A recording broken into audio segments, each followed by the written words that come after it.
Inilah suasana penangkapan seorang residivis kasus pencurian motor yang mencoba kabur saat melihat kejaran polisi dari Polsek Tamalan Rea, Makassar. Meski petugas telah melepaskan tembakan peringatan ke udara, namun pelaku tetap berupaya kabur. Usaha pelaku akhirnya terhenti saat salah satu polisi berhasil mencegatnya dengan sepeda motor.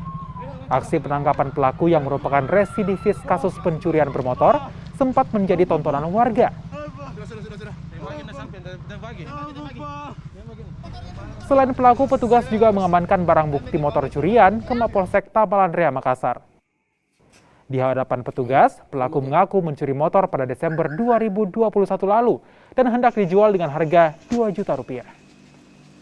Jadi kami telah mengamankan satu orang pelaku curanmor yang kami temukan di rumahnya, kediamannya, dan sempat melarikan diri pada saat penggerebekan itu. Barang bukti yang diamankan bang dari tersangka? Barang bukti yang kami amankan 1 unit sepeda motor. Untuk proses lebih lanjut bang? Untuk proses lebih lanjut kami membawa ke kantor untuk proses lebih lanjut.